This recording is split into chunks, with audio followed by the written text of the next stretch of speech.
Assalamualaikum warahmatullahi wabarakatuh. Saya Suci Lestari, mahasiswa Universitas Terbuka kelas 2B.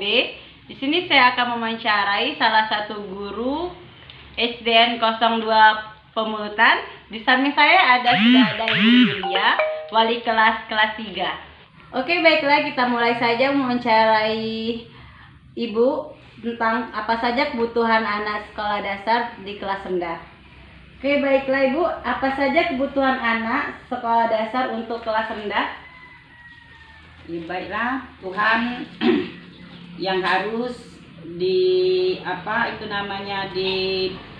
kepada anak kelas rendah, khususnya kelas 3 itu pertama sekali adalah kebutuhan untuk makanan, di mana di sini makanannya harus kita beri makanan yang bergizi supaya anak bisa mempunyai perkembangan daya pikir atau intelektualnya yang bagus juga ya, karena di sini kebutuhan makanan yang bergizi ini sangat penting untuk perkembangan peserta didik. Baiklah Bu, bagaimana cara Ibu menyikapi tentang anak yang asupan gizinya tercukupi dan asupan gizinya yang tidak tercukupi itu Bu? Ya. Cara saya menyikapi masalah anak yang kurang, ini yang kita bicarakan di sini, asupan gizi bagi anak yang kurang ya, kurang asupan gizi. Nah, di sini kita lihat perkembangan daya pikir anak ini kita terlihat dalam setiap hari kita belajar itu. Dalam setiap hari kita belajar, diperhatikan anak ini selalu tidak punya perkembangan. Nah, untuk itu kita butuhkan atau ibu mengajarnya dengan cara ialah dipanggil ke depan atau kita kasih pelajaran yang tidak sesuai atau yang tidak sama dengan pelajaran yang anak yang cukup asupan gizinya tadi.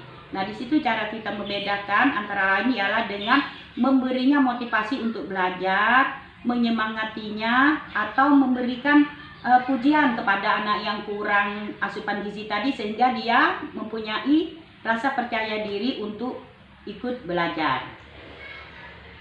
Oh ya, jadi Ibu itu membedakannya dari interaksi sehari-hari ya Bu, perkembangan anak sehari-hari itu ya Bu ya? Ya, kita lihat dari perkembangan daya pikir anak tadi dalam setiap hari kita mengadakan proses belajar tadi, karena di sini kita lihat hari ini kita misalnya memberikan pelajaran berhitung kepada anak ini. Nah, besok hari ini kita kasihkan pelajaran penambahan atau penjumlahan. Nah, besok kita kasih lagi penjumlahan. Kita lihat di sini kan pelajarannya sama. Kira-kira anak ini kita lihat bisakah dia mengerjakan pekerjaan yang kita berikan tadi dengan baik.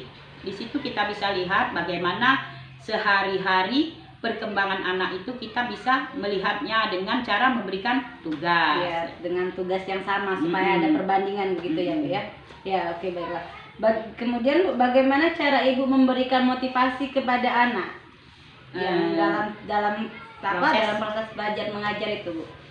Cara saya memberikan penguatan atau motivasi kepada anak atau kepada peserta didik saya itu saya sering menyuruhnya ke depan, misalnya mengerjakan tugas yang telah kita berikan tentang pelajaran penjumlahan tadi. Nah, di sini kita memberikan pujian kepada anak yang berhasil menjawab pertanyaan tersebut atau berhasil menjawab pertanyaan itu dengan cara misalnya saya kadang memberikan acupan jempol kepada anak yang telah bisa mengerjakan, atau sering saya lakukan adalah mengusap kepala anak itu dengan memberikan nah pintar, lebih giat lagi belajar, atau yang lainnya boleh sering saya katakan kepada anak itu sehingga anak itu menurut saya akan lebih berkembang atau lebih bersemangat lagi belajar karena dia mendapatkan pujian dari seorang guru tadi. Itu menurut saya. Iya. Kemudian Bu, menurut Ibu ya, apa kebutuhan anak mempengaruhi tingkat kognitif siswa itu Bu? Ya, sangat mempengaruhi untuk tingkat kognitif anak itu ya dalam perkembangan ini. Kenapa? Karena di dalam perkembangan ini, perkembangan anak ini, pertama kali yang saya katakan tadi adalah asupan gizi. Asupan gizi yang cukup ini sangat penting untuk menambah daya pikir anak atau kognitif tadi ya. Nah, di sini selain kasih sayang yang kita berikan, pujian, terus motivasi atau semangat yang kita berikan kepada anak, itu asupan gizi yang lebih cukup atau yang cukup untuk anak itu sangat penting untuk daya pikir anak. Itu yang Ya, kemudian Bu, kebutuhan psikologis apa yang sudah Ibu berikan untuk anak di kelas Ibu? ya, kalau di kelas rendah ini itu kebutuhan psikologis yang kita berikan kepada anak didik adalah ya berupa kasih sayang, perhatian, pujian.